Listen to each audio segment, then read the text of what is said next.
Hey guys, Political Junkie 2414 here, and welcome back to my next video. So this one's going to be a little bit interesting. I'm going to try to make it as quick as possible. So if you guys don't know, today is Tuesday, August 16th, 2022. We got some interesting primaries today. Of course, it is yet again primary day, and this is the video I was going to be that I was referring to in some of my most recent videos that I was going to end up making. I'm going to be making this about the free primaries in particular on today. We got two states holding primaries, Alaska and Wyoming. We got Lisa Murkowski and Sarah Palin in Alaska, and we got Liz Cheney in Wyoming, which is going to be the big one that I'm going to be talking about today. But we're going to go over the Alaska primaries first because those are I want to end the video with really giving my thoughts on Liz Cheney. So we're gonna start off with the Senate election in Alaska. So if you guys don't know, I've said some stuff about Lisa Murkowski before, or I've mentioned her. Lisa Murkowski is a Republican senator from Alaska. She is the daughter of former Senator Frank Murkowski, who actually appointed her to his seat after he became governor of Alaska in 2002. So, if you look back into the Senate elections, you can see Murkowski has held this seat for pretty much 40 years. 1998 was the last time Frank was in office, and then Lisa's first election was in 2004. And she is a pretty formidable candidate. She is, known as being a very moderate Republican. I personally, I'm going to say this straight up. Even though I am a more liberal person than I am conservative, I do support Lisa Murkowski in this race, and I am glad that a lot of Democrats across the aisle are supporting her as well. She was one of a handful of senators to vote to convict Trump in his second impeachment trial, not his first impeachment trial, the one after the um, it was the second. It was the second one, the one after the insurrection. And Murkowski is facing a primary challenger. Alaska has an interesting system, so as you can see here, Alaska now has a nonpartisan blanket primary, um, which basically means it's nonpartisan. Means Democrats and Republicans on the same ballot for the primary. Whoever are the top four contenders will advance to the general election, and then voters are going to use ranked choice voting during the general election. So basically, you put your first choice, at the top, then your second choice. The idea is really, the candidate that ends up winning the race, that eventually ends up winning the race. There are multiple rounds of ranked choice voting, or there usually is. It depends on how long it takes. But essentially, the candidate that wins has to get a majority, and so, Lisa Murkowski is probably not going to lose her primary. She can't really, I mean, unless she comes in fifth place or someplace after that. I don't think she will, though, because Murkowski is a very strong candidate in the state of Alaska. She survived a primary challenge, or she survived a primary defeat in 2010 against Joe Miller, a Tea Party candidate, and she then ran as a write-in candidate and won against Miller, even though polls consistently showed her down. Towards the end, it started to show her getting, a little bit closer to Miller, and people say Murkowski was, a bitch, but so was Joe Miller because he challenged the election results after that. So, yeah, I just wanted to get that out of the way. Trying to be as civil as I can today, but I just find it hilarious how people say that she was being the whiny one when Joe Miller was actually challenging, the election results weeks after it had been certified, the general election.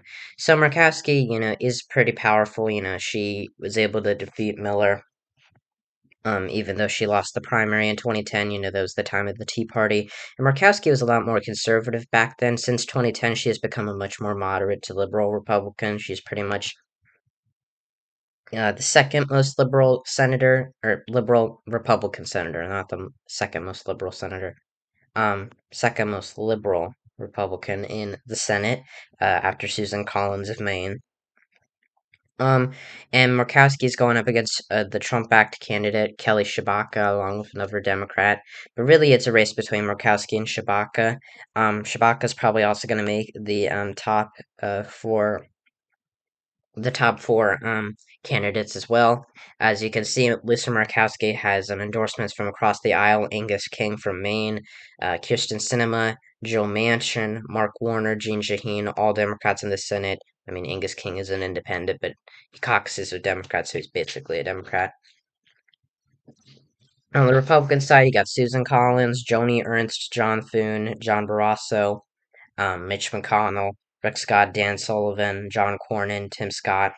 So it's pretty, I was hoping for this because I really like Lisa Murkowski as, both a person and as a senator. I think she is very bipartisan. She it basically represents the kind of bipartisanship I think we need more of in American politics. And so if you live in Alaska, go out and vote for Lisa Murkowski in the primary. That would be my recommendation. Pretty much, Shabaka has no endorsements other than Trump and some other people. The Alaska Republican Party has censured Murkowski and is now endorsing Shabaka. So that is going to be a hard thing for Murkowski to overcome. But I mean, just look, she won as a write-in candidate in 2010. And that was back when she was even. I mean, yeah, it was back when she was even more conservative, but it was against the actual Republican nominee. So I have no doubt that Murkowski is probably going to win re-election. I think there's a chance that she loses, but I mean, really, I'm not expecting much from the primary election itself. The primaries this week are kind of, a little bit predetermined, I guess you could say. You'll see what I mean when we go over to Liz Cheney in Wyoming, but yeah. So 2022, I'm endorsing Lisa Murkowski officially. Bite me if you want to. Don't want to cause any controversy, but yeah, that's how I stand on this race. In the House election in Alaska. Oh wait, this is the wrong page. The special election. So, unfortunately, back in March of this year, Don Young, the incumbent Republican representative from Alaska, died on a plane flight home. He was 88 years old. He has been in Congress. He's been Alaska's sole congressman, House of Representatives member for, almost 50 years, or he had been. And so now there's a special election to replace him ahead of November. We got Sarah Palin. I'm sure you know who she is. She was McCain's running mate in 2008, former governor of Alaska. She's coming back. Nick Begich III, who's actually in the Begich family, which is a Democratic political family in Alaska, and Mary Sattler Patola, um, who the interesting thing about this race is that there's been some talk about Democrats actually, because then this is different because this is being held concurrently with the Alaska primaries, but ranked choice voting is going to be used. And the question is that are Democrats going to vote for Patola, or are they going to, say, I want to keep Sarah Palin out of office, so I'm going to put Begich as my first choice, then Patola as my second choice, and Palin as my third choice. So there's a little bit of interesting, you know, there's some interesting thing. It's an interesting, system there, I guess. The ranked choice voting is a very complicated system, in my opinion. I mean, it is a complicated system. But, yeah, so there is a possibility that Mary Sattler Patola will be the first Democrat elected to Congress from Alaska in quite some time. Depending on if she advances to the top two contenders, because I think Palin is a weaker candidate. If Palin gets second place, then these two will advance to a newer or will advance to the second round, and then my guess is Palin would win, but by a little smaller of a margin than Begich would, and then I guess those two would go on to November in the normal election. So yeah, so this is going to be an interesting race to watch. I don't have an endorsement yet. I don't usually put out endorsements, but I'm putting out endorsements this time. So yeah, in Alaska, I just pray to God, please, Alaska, do not elect Sarah Palin to be your next congresswoman, or to be, I guess, technically your first congresswoman, because Alaska, I don't think has had any female. No, they have had female members of Congress, but I don't think they've had Yeah, because they have Lisa Murkowski. What am I talking about? Um, but yeah, I guess they're your first female representative for Alaska. Please do not elect Palin. Um, yeah, I mean, not saying you have to vote for someone else, just my recommendation because I don't want to see Sarah Palin in Congress. Just be a laughing stock. And now let's go on to Wyoming. And so the big race here is Liz Cheney. Now, if you somehow still don't know who Liz Cheney is, I'll give you the TLDR. Basically, she's a Republican, Republican congressman for Wyoming's at-large congressional district, which covers the whole state. She's of course the daughter of former Vice President Dick Cheney. You know, and Liz Cheney is actually, the top Republican on the January 6th Select Committee in the House. She has been instrumental in that investigation on the Capitol attack, and Trump has targeted her. And Wyoming is a very red state, and that's why a lot of people have kind of predetermined that Trump won the state by 40 points, or almost he won almost 70% of the vote in 2020 in Wyoming. Biden got less than 30% of the votes. That just shows you how red the state is. It hasn't voted for a Democratic um, presidential candidate since LBJ in 1964. So it is, the reddest of red states, really, usually the reddest state. Usually votes to the right of almost every state in the entire country. Trump has endorsed Harriet Hageman, who actually used to be a Trump, who did run for governor of Wyoming in 2018, and was uh, she was helping to get Liz Cheney elected when Cheney first ran for Congress in 2016 when she won her first full term or her first term. So that is interesting that she has now completely done a 180, and Liz Cheney is doing really bad at polling right now. And I am endorsing Liz Cheney as well because I think she has courage. I think that she, just like Murkowski, has shown, undeniable, an undeniable brave spirit. And the thing that was, interesting about this race is there was, in the beginning it looked like Cheney might have been, you know, able to win. And these are all partisan pollsters. I mean, I know it's a GOP primary, so there are going to be, partisan pollsters, and so that was the problem, is that a lot of them, that was the problem for Hageman, is are these pollsters simply just overestimating Hageman's support? And in recent, if you asked me like a year ago, do I think Liz Cheney's going to win her primary, I would have said absolutely not. But after seeing January 6th, how the January 6th, investigation has really changed a lot of people's minds. I do think it is possible, but the problem is that it's in Wyoming, and there would have to be a monumentous, polling error for Cheney to win. I think that after seeing her be applauded at a conservative event, I don't remember what it was, but this was like 2 months ago. She was speaking there, and there is some buzz that Cheney will run for president, but she received a round of applause from from the crowd at that conservative event, and seeing how how the public has been persuaded, I guess, by these January 6th hearings does make me hopeful that Cheney can hold on, but I honestly don't think that's going to happen. So, and Dick Cheney has ran an ad for her, basically bashing Trump.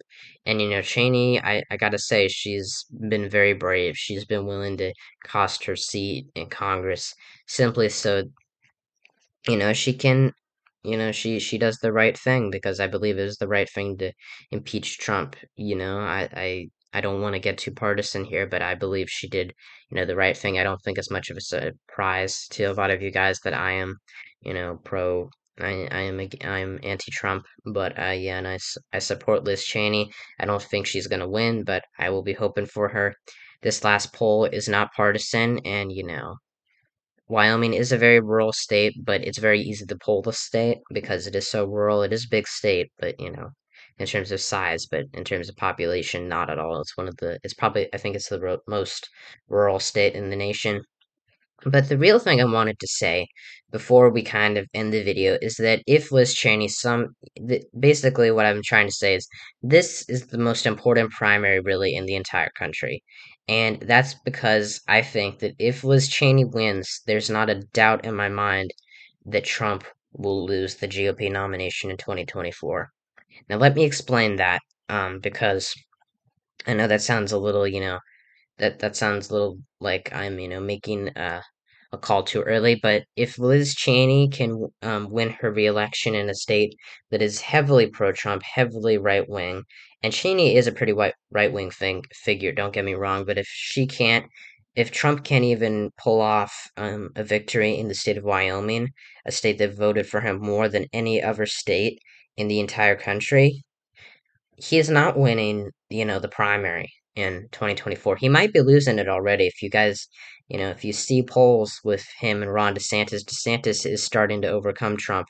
Trump is still in the lead, but, we still got 2 years left of that primary, and it hasn't even started yet. So, we'll have to see what happens. But if Liz Cheney somehow pulls up a victory tonight, which I don't think she will, but let's say she does, Trump is gone.